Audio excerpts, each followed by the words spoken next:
আমরা সম্পাদ্য নিয়ে খুবই চিন্তিত। উপপাদ্য, সম্পাদ্য, প্রয়োগ এই তিনটে থেকে কারণ কেন? কারণ 5 5 10 আর 3 13 নম্বরে আমাদের পরীক্ষা আসে। এই 13 নম্বর একদম হাতের নাগালের মধ্যে থাকে, কোনো গ্যারান্টি নেই স্যার। কিন্তু সম্পাদ্য উপাদ্য বলতে কোনোটা প্রায় মোটামুটি পাওয়া যায়। দেখো সম্পাদ্য কত ইজিলি ভাবে করা হয় আমি আগের ভিডিওতে বলেছি কিভাবে সম্পাদ্য করতে হয়। তো সম্পাদ্যের মধ্যে আমাদের মাধ্যমিকের সিলেবাসে সম্পাদ্য আছে 3টি চ্যাপ্টার। একটা হচ্ছে পরিবৃত্ত, অন্তর্বৃত্ত, আর স্পর্শক অঙ্কন, আর একটা মধ্য সমানুপাতিক নিয়ম। তো গত বছর তোমরা দেখতে পাচ্ছ অন্তর্বৃত্ত, পরিবৃত্ত, অন্তর্বৃত্তের মধ্যে অন্তর্বৃত্ত 2025 সালে পড়েছিল। আর রুট 12 সেটাকে ভেঙে দিয়েছিল, রুট 3 এভাবে দেওয়া ছিল। তো গত বছরও কমন এসেছিল আমার, এবছর দেখো তো পরিবৃত্ত অন্তর্গত এটা পড়ে গেছে। তো আমরা এবারে বাকি রইল কোনটা? এই পরিবৃত্ত, এটা দেখে রাখো। আর স্পর্শক অঙ্কন যে কোনো বৃত্তের যে কোনো কিন্তু স্পর্শক অঙ্কন হয় স্পর্শকের মান বলে দিতে পারে, স্পর্শকের মান নাও বলে দিতে পারে। দুটো বৃত্ত বলতে পারে যে এই মাথা থেকে ও মাথা, একটা মানে তোমার কেন্দ্রবিন্দু থেকে মান বলে দিল, সেখান থেকে স্পর্শক অঙ্কন। আর মধ্য সমানুপাতিক, তার মধ্যে সব থেকে এরপরে ফাঁকা রয়েছে এইটা সব থেকে এবছর ইম্পর্টেন্ট স্পর্শক অঙ্কন।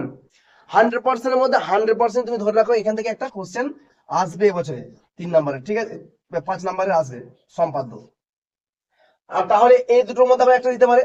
আমার যেহেতু মধ্য সমানুপাতি অন্তর্বৃত্ত পড়েছিল, তাহলে আমার বাকি রইলো পরিবৃত্ত। মধ্য সমানুপাতি আমি অতটা না দেখা গেলেও চলবে, তার মধ্যে আমি কিছু কিছু মধ্য সমানুপাতি বলে দিচ্ছি। রুট 15, রুট 21, রুট 23, রুট 31, ঠিক আছে? এইগুলোকে আমরা দেখে রাখবো, আর পরিবৃত্তকে দেখে রাখবো। তাহলে আমি কি বললাম? স্পর্শক অঙ্কন এবছরে 100% এর মধ্যে 100% আসার চান্স আছেই। তোমরা স্পর্শক অঙ্কনকে ছাড়বে না, ঠিক আছে? তার মধ্যে পরিবৃত্ত এবং মধ্য সমানুপাতি দেখে রাখবে।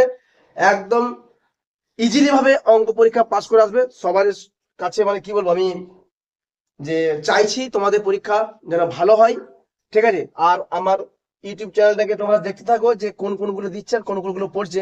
তোমরা পরীক্ষা শেষে মিলিয়ে নেবো যে স্যার কতটা আমাদেরকে আশ্বাস জগিয়ে বলেছিল। হ্যাঁ, যদি আমি বলেই দিয়েছি যে পস্তাবে তোমরা না যদি দেখো। সুতরাং না দেখে পস্তানো থেকে দেখে পস্তানো অনেক ভালো, কারণ তোমার প্র্যাকটিস হবে, ঠিক আছে? আমরা সম্পাদ্য নিয়েও খুবই চিন্তিত। উপপাদ্য, সম্পাদ্য, প্রয়োগ এই তিনটে থেকে কারণ কেন? কারণ 5 5 10 আর 3 13 নম্বরে আমাদের পরীক্ষায় আসে। এই 13 নম্বর একদম হাতের নাগালের মধ্যে থাকে, কোন নম্বরে পড়বে গ্যারান্টি নেই স্যার। কিন্তু সম্পাদ্য উপপাদ্যের মধ্যে কমনটা প্রায় মোটামুটি পাওয়া যায়। তো দেখো সম্পাদ্য কত ইজিলি ভাবে করা হয় আমি আগের ভিডিওতে বলেছি তো কিভাবে সম্পাদ্য করতে হয়।